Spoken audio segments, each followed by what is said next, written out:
हाय बच्चों, तो JEE mains 2024 के फर्स्ट सेशन में जिन भी बच्चों के अभी भी एग्जाम्स बाकी हैं, जिनकी शिफ्ट अभी पेंडिंग है, तो उनके लिए मैंने कुछ most trending topics of chemistry की लिस्ट बनाई है। तो मैं एक बार आपके सामने यहाँ पढ़ देती हूँ। देखो, सॉल्ट एनालिसिस में कुछ कुछ कॉमन वाले जो टेस्ट है वो आप करके जाना, जैसे कि क्रोमिक क्लोराइड टेस्ट, ठीक है। उसके अलावा KMnO4, K2Cr2O7 वगैरह ये जितने भी डीएफ ब्लॉक चैप्टर के अंदर जो एंड में कंपाउंड दे रखे हैं, ये दोनों स्ट्रॉन्ग ऑक्सीडाइजिंग एजेंट, ये एसिडिक मीडियम में या अल्कलाइन मीडियम में किस किस को किस में ऑक्सीडाइज करते हैं, ऑक्सीडेशन स्टेट पे क्या इंपैक्ट पड़ता है, कितने इलेक्ट्रॉन्स की रिक्वायरमेंट होती है, पर्टिकुलरली KMnO4 और K2Cr2O7 के आप रिएक्शंस को देख के जाना। उसके अलावा हमारा KP = KCRT डेल्टा टाइप के सिंपल फॉर्मुलाज वो आप करके जाना, क्योंकि उसमें basic physical chemistry simple formula based ही आ रही है।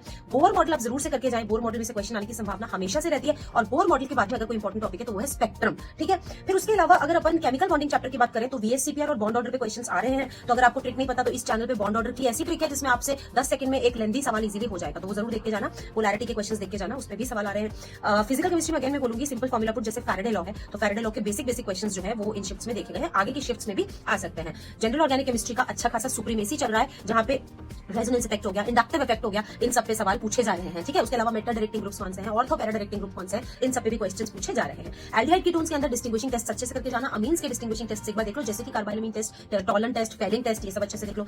हेलोरिन चैप्टर में न्यूक्लियोफिलिक सब्स्टिट्यूशंस आप ढंग से लेके जाओ, क्योंकि SN1 SN2 पे सवाल देख रहे हैं, तो आगे वाली शिफ्ट्स में भी दिखेंगे। इसी के साथ न्यूक्लियोफिलिक एडिशन कर लेना, क्योंकि यही वो चेंजेस है जो ये लोग करते हैं कि एक शिफ्ट में न्यूक्लियोफिलिक सब्स्टिट्यूशन में से सवाल पूछ लिया तो अगली शिफ्ट में न्यूक्लियोफिलिक एडिशन में से सवाल पूछ लिया। इंडस्ट्रियल कैटलिस्ट्स की टेबल, मतलब कौन सा कैटलिस्ट किस प्रोसेस के लिए वैलिड है, एक तो वो, और नेम रिएक्शंस का मैच द कॉलम, कि आपको एक नेम रिएक्शन का नाम नहीं देंगे, आपको सिर्फ रिएक्शन दे देंगे और उसके साथ में आपको उसके रिएक्शंस मैच करने होंगे। इस तरीके की टेबल आपको देख के जानी है। मैग्नेटिक मूवमेंट कोऑर्डिनेशन केमिस्ट्री में काफी ज्यादा अच्छा हाइप चल रहा है, जिसमें आपसे अलग अलग जो भी कंपाउंड्स होते हैं, कोऑर्डिनेशन कॉम्प्लेक्सेस, उनके मैग्नेटिक मूवमेंट या फिर उनकी हाइब्रिडाइजेशन स्टेट पे सवाल पूछे जा रहे हैं।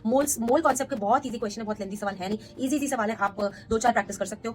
एक्सेप्शंस ऑफ पी ब्लॉक, जिस पे मैंने वीडियो भी बनाया, इस वाले चैनल पे अवेलेबल है, वो भी जरूर देख के जाना, ठीक है। पी ब्लॉक के एक्सेप्शंस पे खासतौर पे, जैसे बोरॉन के ऊपर कि बोरॉन इतना हार्ड क्यों होता है, उसका मेल्टिंग पॉइंट क्यों ज्यादा होता है, उस पे सवाल पूछ लिया इन्होंने। लेड की इलेक्ट्रोनेगेटिविटी आखिर में जाके बढ़ जाती है, उस पे सवाल पूछ लिया। तो सारे एक्सेप्शंस को एक बार आप पॉइंट आउट कर लेना, ठीक है। उसके अलावा ऑक्सीडेशन स्टेट्स पे सवाल पूछे जा रहे हैं, तो ऑक्सीडेशन स्टेट्स के लिए स्ट्रक्चर बेस्ड जो क्वेश्चंस आते हैं वैसे आ रहे हैं। तो जैसे कि CrO5 पे सवाल आया है, तो ऐसे कार्बन सब ऑक्साइड या ऐसे बहुत सारे, मैंने एक सेशन लिया है इस चैनल पे जिसमें I am covering all the structures, जितने भी इनऑर्गेनिक कंपाउंड्स हैं उनके स्ट्रक्चर्स में कवर किए हुए हैं, तो वो जरूर देख के जाना, क्योंकि उस पे बेस्ड ऑक्सीडेशन स्टेट आ सकती है। फास्फोरस के ऑक्सी एसिड्स या फिर आपके सल्फर के ऑक्सी एसिड्स पे भी ऑक्सीडेशन बेस्ड क्वेश्चंस की संभावना है, ठीक है। Activation energy and rate of chemical reaction पे क्वेश्चन आ सकता है, उसको भी जरूर देख के जाना। ये जरूर देख के जाना बायोमोलिक्यूल्स में जो बेसिक जो बहुत ज्यादा हम लोग बोलते हैं कि ये तो बहुत इजी डीनेचुरेशन का कांसेप्ट है, या फिर जो प्रोटीन्स में primary, secondary, tertiary and quaternary जो स्ट्रक्चर है, उनको स्टेबलाइज कौन कौन से फोर्सेस करते हैं वो देख के जाना। विटामिन और उनकी डेफिशिएंसी डिजीज की जो टेबल है, मतलब ये विटामिन की कमी से ये वाली डेफिशिएंसी डिजीज होती है, इसका मैच द कॉलम आने की संभावना है, वो देख के जाना, ठीक है। थर्मोडायनामिक्स में फर्स्ट लॉ देख लेना, इक्विलिब्रियम या इलेक्ट्रोकेमिस्ट्री के भी बेसिक जैसे नर्स्ट इक्वेशन हो गए, फैराडेज लॉज हो गए, वो थोड़ा सा देख लेना। एंड लेंथेनॉइड्स की कॉन्फिगरेशन सब लोग अच्छे से देख लो, लेंथेनॉइड की कॉन्फिगरेशन जो है काफी ज्यादा वैल्यूएबल है इन पर्टिकुलर शिफ्ट्स में, ठीक है। चाहे वो एक्सेप्शन हो या ना हो, सभी लेंथेनॉइड्स की आपको कॉन्फिगरेशन आनी चाहिए। एंड ऑर्गेनिक में एसिडिटी एंड बेसिसिटी के ऑर्डर, जैसे कि कोई